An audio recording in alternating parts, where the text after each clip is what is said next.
तो मैं वीडियो की शुरुआत आज करूंगा इंडेक्स फ्यूचर में जो एफआईएच की पोजीशन है उसको लेकर। आप यहां पे देखोगे तो आपको समझ में आएगा कि कल की भारतीय बाज़ारों के जिस प्रकार की तेज़ी हुई थी और आज भारतीय बाज़ारों में जिस प्रकार की गिरावट हुई है, सबसे बड़ा रीज़न आपको यहाँ पे देखने को मिलेगा। जो क्लाइंट्स है वो लॉन्ग में बहुत बुरी तरह से फंसते हुए दिखाई। आप यहाँ पे देखोगे तो 4.6 लाख के जो लोन्स है वहाँ पे ही क्लाइंट्स पे सीधा सीधा ट्रेप देखने को मिला है। उसके अलावा जो प्रोप्राइटरीज़ है उनकी तरफ से डीआईआईज आप देखो यहाँ पे किस तरह से लॉन्ग और शॉर्ट का आंकड़ा है, लेकिन एफआईआईज जिस प्रकार से शॉर्ट बनाते हुए कल दिखाई दिए हैं, लॉन्ग पोजीशनें काटते हुए जहाँ से दिखाई दिए हैं, वो सबसे बड़ी बात यहाँ पे देखने को मिली है। क्योंकि यहाँ पे तेज़ी बोलकर जो भी क्लाइंट्स है, यानी कि जो रिटेलर्स है, क्लाइंट्स का मतलब रिटेलर्स और डीआईएस का मतलब जो एचएनआईज वगैरह और क्लाइंट्स भी इनमें जो रिटेलर्स है वही शामिल है।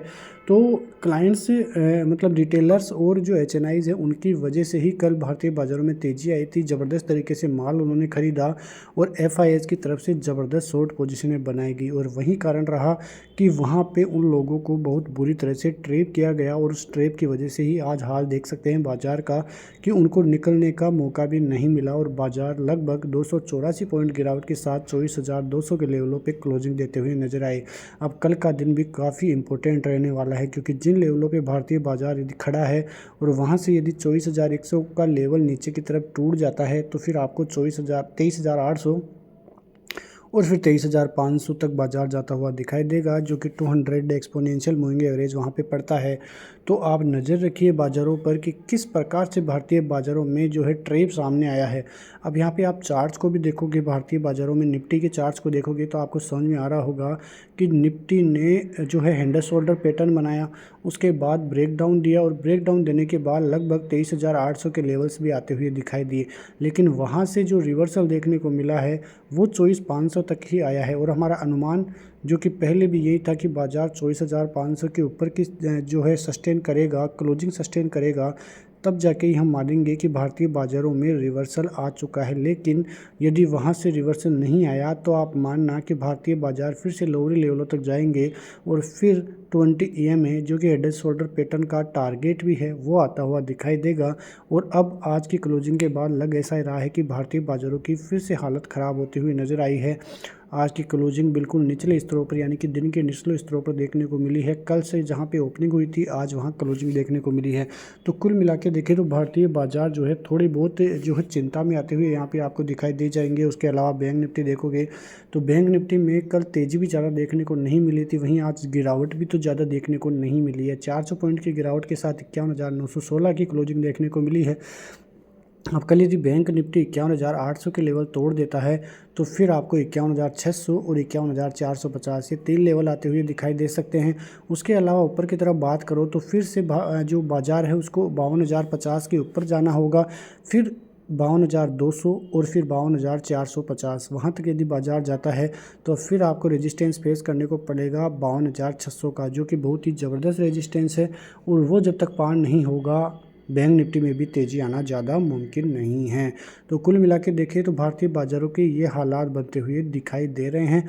जिस प्रकार से लेवल्स की बात करें, लेवल्स जिस प्रकार से आते हुए दिखाई दिए हैं उन पे आप नज़र रखिए, क्योंकि लेवल्स आपके लिए काफ़ी इंपॉर्टेंट बनते हुए दिखाई देंगे। बात करते हैं ग्लोबली बाज़ारों की, तो जिस प्रकार से अमेरिकी बाज़ारों में ट्रंप की जीत हुई थी उसके बाद कल ज़बरदस्त रैली भारतीय बाज़ारों में देखने को मिली।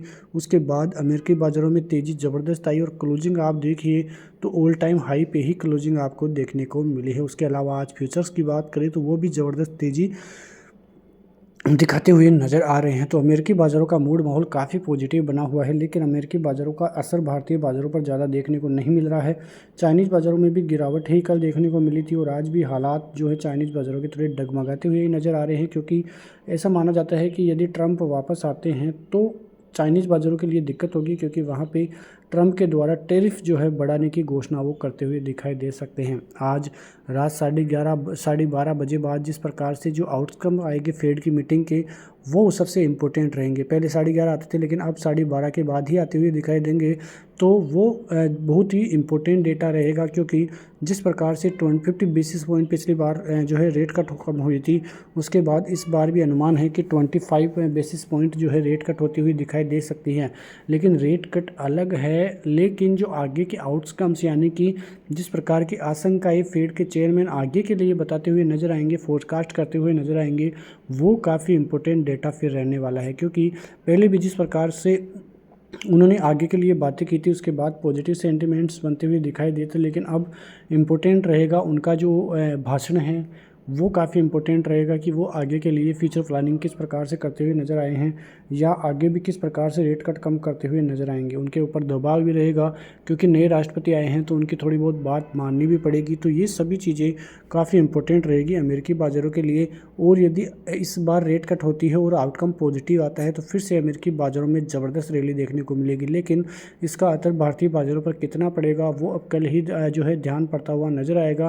क्योंकि यही मौका है जहाँ से भारतीय बाज़ारों में यदि रिवर्सल आता है तो काफ़ी अच्छा साबित हो सकता है, वरना यदि लोअरी लेवल टूटते हैं तो फिर दिक्कतें भारतीय बाज़ारों की तरफ से भी बनती हुई नज़र आ सकती हैं। और जिस प्रकार से चार्ट पैटर्न्स बनते हुए दिखाई दे रहे हैं, नेगेटिव चार्ट पैटर्न्स ही भारतीय बाज़ारों के लिए फ़िलहाल तो आते हुए दिखाई दे रहे हैं। अब देखना ये होगा कि भारतीय बाज़ार ये गिरावट सस्टेन कर पाते हैं या नहीं कर पाते हैं। आप स्क्रीन पर देख सकते हैं कि 8 तारीख को रात को 12:30 बजे बाद जो आउटकम आएंगे वो काफ़ी एक्सपेक्टेड रहने वाले हैं, क्योंकि 25 बेसिस पॉइंट जो है बाज़ार मान के चल रहा है कि रेट कट फेड कर सकता है, लेकिन इम्पोर्टेंट रहेगा कि किस प्रकार से आते हुए दिखाई दे सकते हैं। इसके अलावा चाइनीज़ बाज़ारों की तरफ से भी कल स्टिमुलस पैकेज की घोषणा करते हुए दिखाई दे सकते हैं। तो यदि वो पैकेज बड़ा होता है तो वो भारतीय बाज़ारों के लिए काफ़ी संकट भरा होगा, क्योंकि पहले भी पैकेज की वजह से ही भारतीय बाज़ारों के हाल ख़राब हुए थे।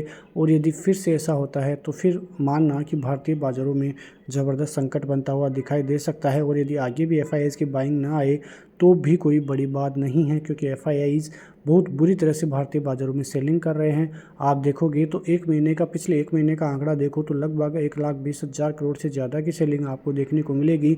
तो ये ओवरऑल वर्स्ट आंकड़ा है। नवंबर में सबसे बड़ा आंकड़ा आया था सेलिंग का, और दिसंबर में भी अब तक बहुत बड़ा आंकड़ा आता हुआ दिखाई दिया है। तो आने वाले दिनों में किस प्रकार से रहते हैं, सभी चीज़ें आपसे बातचीत करते हुए दिखाई देंगे। तो ऐसी खबरों के साथ मिलते हैं नेक्स्ट वीडियो में, तब तक के लिए नमस्कार। जय हिंद, जय भारत, वंदे मातरम।